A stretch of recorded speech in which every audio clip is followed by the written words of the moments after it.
Horror Lies. Guys, Rob from Georgia here with you, aka VHS82 apostrophe. We're at the end of October. It is Halloween, the week we all long for. It's here, and before we know it, we'll be already stepping into November and all that has for us. Anyways, this weekend was interesting. Last night saw Seinfeld live. Totally forgot that was even coming. Bought the tickets months ago, and was reminded the other day that, oh yeah, we got Seinfeld Saturday night. I'm like, what? Down in Atlanta. That was good. That was really good. If you get a chance to catch Seinfeld live anywhere near you, I definitely suggest trying your best to catch it. It was good. It was really good. So essential viewing, theme week, Halloween. The movies that we have to put on every Halloween. And so, you know, for me, James Whale's The Old Dark House from 1932, for which perhaps, well, let me just say this first. There are two incredible releases of this film. Cohen Film Collection and Eureka, I believe, put out a fabulous edition. I've never put the two side by side in terms of extras and whatnot. I just jumped at the Cohen release when that first came out, remastered from 4K, and boasts of a commentary track with James Whale's biographer, James Curtis, who authored James Whale, A New World of Gods and Monsters. Also wrote a book on Spencer Tracy, one on William Cameron Menzies. If you didn't know, he directed things like Invaders from Mars, 53, and Buster Keaton, among many others. And it's a fabulous commentary track. It's almost like just you're hearing a historian commentary track. There's one piece in the middle of the film somewhere where he gets into a little conversation about censorship and how all of that stuff worked in the 30s. Really, it was a state by state thing, which was really weird to think about, that you could be going into theater and seeing this movie in one state and someone else is seeing it in another state, slightly edited down for content. There was even differences in editing, say, a film and how you might see it on Sunday versus the rest of the week. It's just some interesting things, as well as an incredible detailed account of all of the actors, which this is a beautiful film, an ensemble cast, which really sets itself more as a stage play, which I think just about all these actors came out of stage, and it shows. It is, this cast is incredible. The work of the cinematographer, the use of shadows with minimal lighting is absolutely just insane. I think he would, among many films later on, shoot Casablanca, which I absolutely love and adore that movie. Guy is freaking awesome at shooting, right? James Whale, of course, you know, four for four on his horror films. I mean, Frankenstein, Bride, Invisible Man, The Old Dark House. The Old Dark House, though, I think might be one of the more influential films in history. This thing is 92 years old already. Film was lost and not rediscovered until the mid-60s, which another film I'm about to mention just slightly shares a similar story. It's amazing these films got found, but in the mid-60s, Curtis Harrington, which is a small little interview with him on the Cohen release. Check out those extras. Also Eureka, again, I know that release is probably fantastic. But Curtis Harrington, in the mid-60s, launched a sort of crusade. He was a friend of James Whale. He launched a crusade to find this film before it was lost forever, and he gives a pretty neat detailed account of that. But basically it was found in a vault in New York, I think, and it was already in the process of decaying, nearly lost forever. But George Eastman house came where Universal did not, came and saved the day, were willing to invest the money and make the new print that was needed, as well as a couple extra prints, one that they would keep themselves. And so it's just an interesting story on how this film was saved. And what is interesting, well, let me just say this. Without this film, perhaps, we, in 64, Jack Hill, we might have never had Spider Baby the way we have Spider Baby. I know the Old Dark House had to have been an influence on this. And without Spider Baby, we might have never had, in 74, the Texas Chainsaw Massacre. They all share similar themes in terms of the demented family that these people, castaways for whatever reason, washes them up on the shore of the doorstep of the house in question. And of course, in 04, Rob Zombie would bring us back with House of a Thousand Corpses, which really had more to owe maybe to Spider Baby, although Texas always is the film that's mentioned.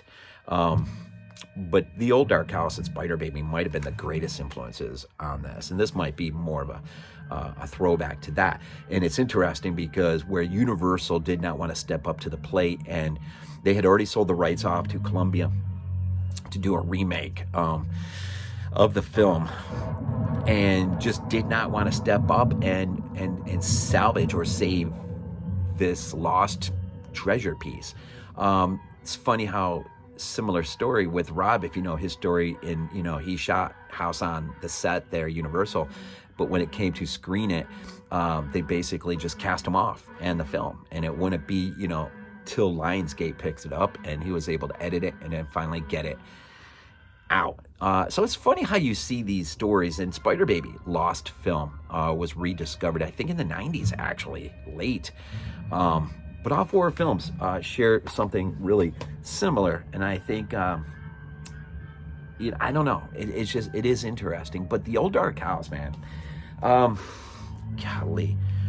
Just a quick little snippet on the back end here. If you've never seen the Old Dark House, this is a mandatory pickup, man. If you've got the change, I haven't checked recently how much this or the Eureka release is, but there is a Kino older DVD release as well.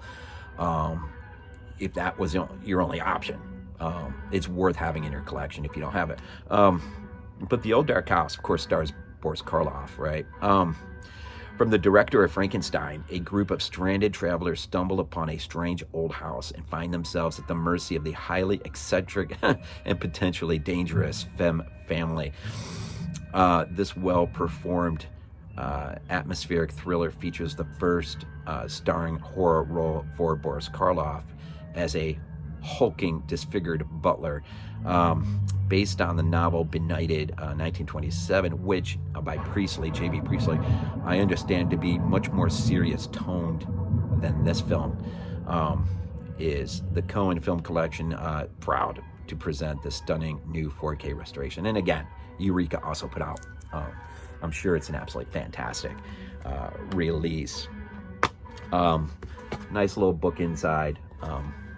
I already mentioned the extras. Some of the cast, man. Some of the cast of this film is just unreal, man. Melvyn Douglas as Penderell. Charles Lawton, he's so freaking awesome as Sir William Porterhouse. Gloria Stuart as Margaret. Lilian Bond as Gladys. Ernest Thesiger, who probably is the star of this movie. This movie probably is not what it is without him, as Horace Femme. Of course, his sister Rebecca, played by Eva Moore. Raymond Massey as Philip Waverton. Brember Wills as Saul Femme. And Elspeth Dudgeon as Sir Roderick Femme. And actually, the 102 patriarch in terms of the film. I think in the book it's a brother, the oldest brother, but in the movie he plays the old patriarch, so like 102, which it kind of got me to thinking when I was rewatching it today. Got me a little bit thinking of the old elder Sawyer, Grandpa Sawyer in Texas. Some interesting parallels there. More passive though, this character, and of course the only Boris Karloff is Morgan the butler, who has some insane moments. So really what basically you have here is an incredible film where, because of a massive rainstorm, you have two groups of survivors. The first wash up on the doorstep, the Wavertons, the husband and wife, and their friend, what was his, Penderell, Melvyn Douglas. So the trio of them wash up and are introduced to the films quite quick. Horace Femme initially, and then his sister, and then, of course, the butler first, who Boris Karloff meets him at the door, right? One of the great moments. And then, so just as they're situated at the table, they've been invited in, they're going to stay the night, there's nowhere else for them to go, there's a mudslide that basically kept them from going back, they can't go any further, and so they're stuck here in this house. And then it's not long into the dinner table scene, which is so funny because, okay, dinner table scenes, there's one here, there's one, of course, in Spider Baby, there's one, of course, in Texas, and there's, is there one in House? Not really a traditional table scene as the other three have.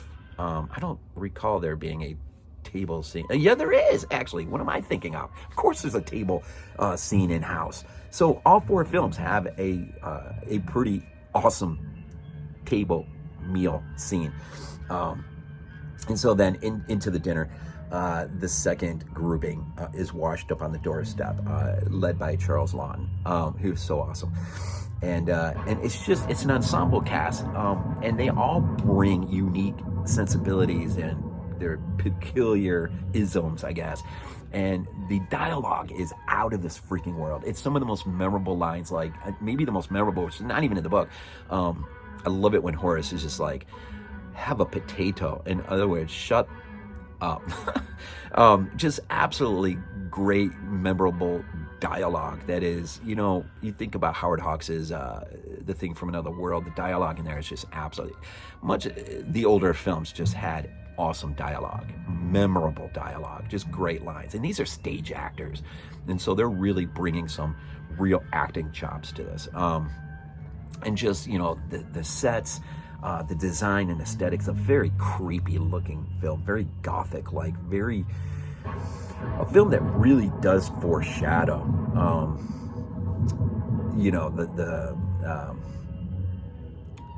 the Spider Baby house. I'm just trying to think of the name. It's right down the tip of my tongue. Of course, the Sawyer home, of course, the family in the house. It sort of sets the stage, right? It really does foreshadow, much like the shadows play on the walls in just a really neat way. The use of lighting, a lot of candle lighting, and just manipulated to make you think there's very little lighting, and yet you see the detail of the film pretty clear, especially with this new 4K remaster. And I just can't get over this film. This film has grown on me to the degree that, my number one horror film of all time is City of the Living Dead by Lucio Fulci. But this film owns a small piece of that pie of number one. This movie is so beloved by me. I could watch it almost, I don't know. Well, I do watch it throughout the year quite a bit. I'm one of those people that I rewatch. I'm a rewatcher more than I am a discoverer of new film. New films sort of land on my lap, be it friends and whatnot. But I'm a rewatcher, man. I rewatch those things that I love, probably more than I should. I just love rewatch, and The Old Dark House is one of those. It's a mandatory watch on Halloween for sure, as well as I need a great copy of White Zombie. I really need a great copy of White Zombie. That's another one, The Thing from Another World. Really for me, I love just playing the old black and white stuff, the good stuff, on Halloween. But The Old Dark House is essential for me. Essential Halloween viewing. And I almost beg of you, if you have never seen The Old Dark House by James Whale, you have to discover this film. You just have to. And if you appreciate the others that I've mentioned, that I feel like fall in line afterwards, that were seriously influenced, you need to go back to the wellspring of what perhaps gave birth to those other films that would come down the line. I think the influence can never be spoken of enough, and rarely do I ever hear anyone outside myself really talk about it, but I'm talking about it. So check it out. Throw it in top the heap of your Halloween watching if you got room for it. And what's something that you watch that you have to watch on Halloween? Throw it down on the bottom. I'd be curious to know what it is. Curious. As always, we'll end these things off with Go Bills.